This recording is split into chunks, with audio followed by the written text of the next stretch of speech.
भारत का इतिहास सजा है गुप्त वंश जैसे ऐसे शासनकाल से जिन्हें हिंदुस्तान का सुनहरा युग कहा जाता है, यानी कि गोल्डन एरा। मुगल काल में जब भी किसी रहमदिल और सूरमा योद्धा का नाम लिया जाएगा तो वो होगा बादशाह हुमायूं के बेटे जलालुद्दीन मोहम्मद अकबर का, जिन्हें हमेशा से एक धर्मनिरपेक्ष, रहमदिल और एक चतुर राजा कहा जाता है। दूसरी ओर यही इतिहास अपने तमाम पाठकों के सामने अकबर का वो वैश्याना चेहरा भी लेकर आता है जिससे हम सभी लोग अपरिचित हैं। नमस्कार, मैं हूं आपके साथ मिहिर जैन और आज मेरे साथ है उमर अंसारी। दोस्तों, हिंदुस्तान में ब्रिटिश ईस्ट इंडिया कंपनी के पांव काबिज होने से पहले कई सालों तक भारत में मुगल साम्राज्य का विस्तार था। भारत का इतिहास सजा है गुप्त वंश जैसे ऐसे शासनकाल से जिन्हें हिंदुस्तान का सुनहरा युग कहा जाता है, यानी कि गोल्डन एरा। मुगल काल में जब भी किसी रहमदिल और सूरमा योद्धा का नाम लिया जाएगा तो वो होगा बादशाह हुमायूं के बेटे जलालुद्दीन मोहम्मद अकबर का, जिन्हें हमेशा से एक धर्मनिरपेक्ष, रहमदिल और एक चतुर राजा कहा जाता है। लेकिन जहां एक तरफ इतिहास मुगल बादशाह अकबर की पैरवी करता है तो वहीं दूसरी ओर यही इतिहास अपने तमाम पाठकों के सामने अकबर का वो वैश्याना चेहरा भी लेकर आता है जिससे हम सभी लोग अपरिचित हैं। इस मर्तबा कथा पेश करता है आप सभी के सामने कहानी मुगल बादशाह अकबर की कि आखिर कैसा दिखता था मुगल बादशाह अकबर।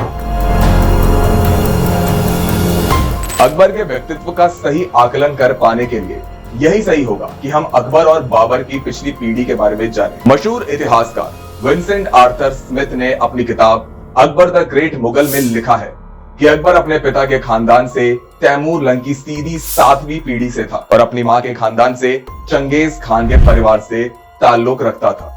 इसी तरह अकबर इतिहास के उन जालिम हमलावरों के खानदान से ताल्लुक रखते थे जिनके जीते जी भारत सहित दुनिया के कई देशों को बर्बादी का सामना करना पड़ा था। मशहूर किताब अकबर द ग्रेट मुगल के 7वें पन्ने पर विंसेंट स्मिथ ने लिखा है कि अकबर भारत में एक विदेशी था, उसकी रगों में भारतीय रक्त की एक बूंद भी नहीं थी। इसी के साथ स्मिथ ने ये तक कहा कि अकबर का विदेशी होना ये प्रदर्शित करता है कि किस तरह भारतीय विद्यार्थियों की पीढ़ी को तोते की तरह रट लगवाकर अपनी किताबों में ये लिखवाकर हमेशा धोखे में रखा गया है कि अकबर एक हिंदुस्तानी था, एक कट्टर हिंदुस्तानी। अकबर के पिता हुमायूं भी अपने जुल्म सितम के लिए काफी मशहूर थे। दोस्तों, अकबर के पिता हुमायूं अपनी पूरी जिंदगी अपने ही भाई के साथ घमासान युद्ध में व्यस्त रहे थे।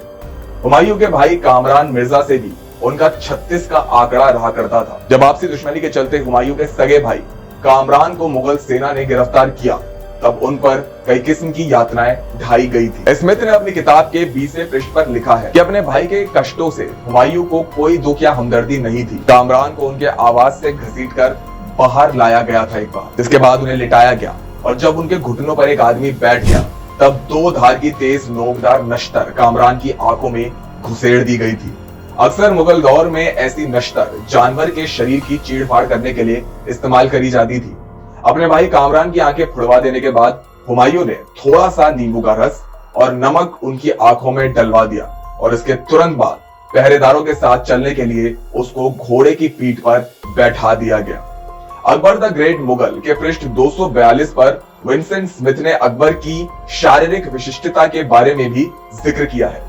आसान शब्दों में स्मिथ ने बताया है कि वास्तव में अकबर दिखते कैसे थे। दोस्तों, स्मिथ के अनुसार अकबर का व्यक्तित्व क्रूर और भद्दा था क्योंकि उनका संबंध एक जालिम परिवार से था। स्मिथ के मुताबिक जीवन के मध्यकाल में अकबर की डील डॉल औसत दर्जे की थी। उनका कद तकरीबन 5 फुट 7 इंच था। अकबर चौड़ी छाती, पतली कमर और लंबे बाजू के धनी व्यक्ति थे। उनके दोनों पैर अंदर की ओर झुके हुए थे। चलते समय बादशाह अकबर अपने बाएं पैर को कुछ घसीटा करते थे मानो वे लंगड़े हो। उनका सिर दाएं कंधे की ओर झुका हुआ था। नाक कुछ छोटी थी, बीच की हड्डी कुछ उभरी हुई थी। नथने ऐसे लगे थे मानो क्रोध से फूले हुए हो। मटर के आधे दाने के आकार का एक मस्सा उनके ऊपरी होठ को नथनों से जोड़ता था। उनका रंग सांवला था। जैसा कि हमने बताया, स्मिथ के मुताबिक अकबर ज्यादा अच्छे नहीं दिखते थे, लेकिन अब यदि हम अकबरनामा पर नजर दौड़ाएं तो हम जानेंगे कि अबू फजल ने उन्हें धरती पर सुंदरतम व्यक्ति कहा था, जिसका अर्थ है दुनिया का सबसे खूबसूरत इंसान। बादशाह अकबर अपने जमाने में शराब के भी बेहद शौकीन थे। उन्हें तेज और नशीली शराब से बहुत लगाव था। अकबर के बेटे जहांगीर खुद कहते थे कि मेरे पिता चाहे शराब पिए हो चाहे स्थिरचित हो, यानी कि चाहे वे पिए हो या ना पिए हो, मुझे हमेशा शेख बाबू कहकर पुकारते थे। इसका मतलब है कि अकबर हमेशा ही शराब के नशे में रहते थे। दोस्तों, अकबर के दरबार के एक ईसाई पादरी एक्वा वीवा के अनुसार अकबर इतनी ज्यादा शराब पीने लगे थे कि वे हमेशा मुलाकातियों से बातें करते करते ही सो जाया करते थे। इसका कारण था कि वे कई बार ताड़ी पीते थे। ये एक मादक ताड़ की शराब होती थी और कई बार पोस्त की शराब, जो उसी तरह अफीम से बनाई जाती थी। स्मिथ ने पृष्ठ 244 पर लिखा है कि जब अकबर सीमा से ज्यादा पी लेते थे तब पागलों जैसी विभिन्न हरकतें किया करते थे। दोस्तों, हमने अक्सर फिल्मों में देखा होगा कि अकबर पढ़ लिख नहीं सकते थे, लेकिन क्या आप जानते हैं कि उनके बेटे जहांगीर ने इस बात का उल्लेख किया था कि अकबर ना तो लिख सकते थे और ना ही पढ़ सकते थे, मगर वे खुद को ऐसे दिखाते थे जैसे अत्यंत शिक्षित व्यक्ति हो। जी हाँ, अकबर के नवरत्नों में से एक और अकबरनामा के रचयिता अबुल फजल ये दोहराते हुए कभी नहीं थके कि अपने प्रारंभ के वर्षों में अकबर पर्दे के पीछे रहे थे। अपनी किताब के 31वें पृष्ठ पर स्मिथ ने लिखा है कि अबुल फजल का आशय यही है कि अकबर अपना ज्यादातर समय अपने हरम में ही बिताया करते थे। ईसाई धर्म के प्रचारक एक्वा वीवा के अनुसार अकबर की आंख अपने आका बैरम खान की पत्नी पर लग चुकी थी और उसने बैरम खान की हत्या के बाद उसकी पत्नी से शादी कर ली थी। दोस्तों, इससे स्पष्ट मालूम होता है कि आखिर कैसी नीयत रखते थे अकबर। पुरुषोत्तम नागेश ओक द्वारा लिखी गई किताब भारत में मुस्लिम सुल्तान में लिखा है कि पानीपत के युद्ध के पश्चात 6 नवंबर 1556 के दिन जब अकबर के सम्मुख घायल और अधमरी हालत में हेमू को लाया गया, तब अकबर ने अपनी टेढ़ी तलवार से हेमू की गर्दन पर प्रहार किया था। स्मिथ के मुताबिक अकबर उस समय केवल 14 वर्ष के ही थे। उस छोटी आयु से ही उन्होंने कायरो की तरह अपने असहाय शत्रुओं की हत्या करने का यश जीत किया था। इस प्रकार का उनका लालन पालन था दोस्तों। जी हाँ, लेकिन अब शायद आपके दिमाग में एक सवाल हो कि आखिर ये हेमू कौन थे। और दोस्तों, ये भी हो सकता है कि हेमू का नाम सुनकर आपने इस व्यक्ति को इतनी तवज्जो ना दी हो, लेकिन वास्तव में हेमू इतिहास का वो अंश है जो शायद सालों साल के लिए इतिहास से मानो गुम रहा। लेकिन आज कथा पर हम आपको बताएंगे इतिहास के इस खोए हुए अंश हेमू के बारे में। अगर मैं आपसे सवाल करूं कि दिल्ली का आखिरी हिंदू शासक कौन था, तो लाजमी आपके जहन में नाम आएगा सम्राट पृथ्वीराज चौहान। लेकिन वास्तव में ये जवाब सही नहीं है। जी हाँ, दिल्ली के आखिरी हिंदू शासक पृथ्वीराज चौहान नहीं बल्कि राजा हेमू थे, हेमू विक्रमादित्य। दोस्तों, सूरी वंश में राजा हेमू को आदिल शाह सूरी ने वकील आला यानी उस समय के प्रधानमंत्री के पद से नवाजा था। हेमू ने भले ही थोड़े वक्त के लिए, लेकिन फिर भी कई सालों बाद दिल्ली में हिंदू राज स्थापित करने की कोशिश की थी। दोस्तों, गौरतलब है कि यदि इतिहास अकबर की गोद में बैठने के बजाय हेमू के प्रति वफादारी दिखाता, तो जाहिर है मुगल साम्राज्य का अंत हुमायूं तक होने पर देर न लगती। मगर वक्त को शायद कुछ और ही मंजूर था, इसलिए 1556 में पानीपत के युद्ध के अंदर हेमू की जीती हुई बाजी अचानक ही हार में बदल गई।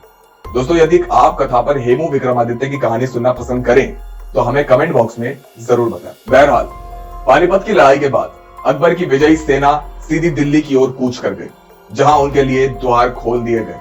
अकबर राज्य में जा घुसे, आगरा भी उनके अधीन आ गया। उस काल की पैशाचिक प्रथा के अनुसार कत्ल किए गए व्यक्तियों के सिरों पर एक स्तंभ बनाया गया। हेमू के परिवार के साथ ही विपुल कोष भी ले लिया गया था।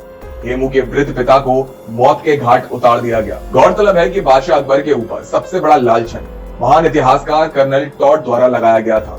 सन 1572 के नवंबर महीने में जब अकबर अहमदाबाद के शासक मुजफ्फर शाह को हराकर बंदी बना चुके थे, तब उन्होंने आज्ञा दी थी कि उनके तमाम विरोधियों को हाथियों के पैरों तले रौंदकर मार डाला जाए। सन 1573 में सूरत का घेरा डालने वाली अकबर की सेनाओं के सेनानायक हम जबान को उनकी जुबान काटकर एक दर्दनाक दंड दिया गया था।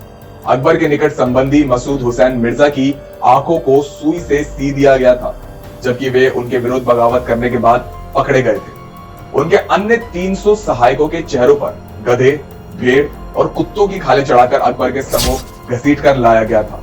उनमें से कुछ लोगों की मौत शायद इतनी दर्दनाक थी कि इतिहास के पन्ने भी उस बर्बरता का व्याख्यान करने से खौफ खाते हैं। दोस्तों, विंसेंट स्मिथ ने अपनी किताब अकबर द ग्रेट मुगल के पृष्ठ 86 के अनुसार जब अहमदाबाद के युद्ध में 2 सितंबर सन 1573 को मिर्जा पराजित कर दिए गए थे, तब विद्रोहियों के 2000 से भी ज्यादा सिरों से एक स्तूप बनवाया गया था। बंगाल के शासक दाऊद खान जब पराजित कर दिए गए थे, तब उस समय के बर्बरतापूर्ण रिवाजों का अनुसरण करते हुए अकबर के सेनानायक मुनीर खान ने बंदी लोगों को मौत के घाट उतार दिया था। उन लोगों के कटे हुए सिरों की संख्या आकाश को छू लेने वाले 8 ऊंचे ऊंचे मीनारों को बनाने के लिए पर्याप्त थी। जी हाँ, दोस्तों, हर धर्म में बेशक कई बुनियादी फर्क हो, मगर दो बातें हर किताब, हर ग्रंथ में एक ही है। हर धर्म दो बात जरूर सिखलाता है, पहला रहम और दूसरा पानी। किसी प्यासे को पानी पिलाना सबसे बड़ा पुण्य का काम होता है, लेकिन अकबर के शासन में जब प्यास से व्याकुल दाऊद खान ने पीने के लिए पानी मांगा, तब अकबर के लोगों ने उनकी जूतियों में पानी भरकर दाऊद खान के सामने पेश कर दिया था। स्मिथ के मुताबिक सन 1576 को छिड़ा हल्दी घाटी का महायुद्ध महाराणा प्रताप का नाश करने के लिए और अकबर के साम्राज्य से बाहर स्वाधीनता को कुचल देने के लिए किया गया था। अकबर ने राणा की मृत्यु और उसके क्षेत्र को हड़प लेने की कामना करी थी दोस्तों, जी हाँ। लेकिन इस बात को भी कोई झुठला नहीं सकता कि राणा प्रताप के स्वर्गवास की खबर जब अकबर के दरबार में पहुंची थी, तब अकबर की आंखें भी एक सूरमा योद्धा की वफात के गम से नम थी। इस बात से भी कोई इनकार कभी नहीं कर सकता। दोस्तों, अकबर ने अपने शासनकाल में एक नए पंथ दीन ए इलाही की शुरुआत की थी। अकबर इस बात पर हमेशा बल देते थे कि वे खुद ही देवांश हैं, यानी कि वे खुद ही भगवान का एक अंश है, खुद ही वो खुदा है। ये तो हम सभी जानते हैं कि अकबर के शासनकाल में दीन ए इलाही की भारी पैमाने पर आलोचना की गई थी, क्योंकि इस पंथ में अकबर ने लोगों को बाध्य किया था कि वे एक दूसरे से मिलकर अल्लाह अकबर कहकर संबोधित करें, जिसका अर्थ ये नहीं था कि खुदा सबसे बड़ा है, जिसका अर्थ था कि अकबर खुद ही अल्लाह है। यह बात किसी भी सूरत में हम नहीं कह रहे, बल्कि ये लिखा है पुरुषोत्तम नागेश ओ की किताब भारत के मुस्लिम सुल्तान के अंदर। अकबर के दरबारी और ईसाई पादरी जेवियर ने लिखा है कि अकबर अपने आप को पैगंबर समझने लगे थे। इसके लिए उनकी जनता को मान लेना होता था कि उनके पैरों को धोकर उस पानी को पी लेने से रोगी अकबर के देवदूत सदृश चमत्कार से ठीक हो जाते थे। यह किस्म का भ्रम उस जमाने में बन चुका था। दोस्तों, इस सबके अलग स्मिथ ने अकबर के हाथों हुई उन क्रूर हत्याओं का भी जिक्र किया है जिनसे परिचित है हमारा इतिहास। सन 1565 में ग्वालियर में अकबर ने अपने भाई कामरान के बेटे की हत्या कराई थी। मक्का से वापस आए हुए मुख्तुम मुल्क और शेख अब्दुल नबी की हत्या अकबर द्वारा कराई गई थी। एक बालनामा में लिखा है कि शेख अब्दुल नबी को अकबर के आदेश पर अबुल फजल द्वारा मार डाला गया था। लेकिन क्या है अकबर के नवरत्नों की सच्चाई? दोस्तों, बात करते हैं उस भ्रम की जिसे कई इतिहासकारों द्वारा दोहराया गया था। महाराजा विक्रमादित्य के संबंध में जो कुछ कहा जाता है उसी की नकल करते हुए भारत के मध्यकालीन इतिहास में जोड़ दिया गया।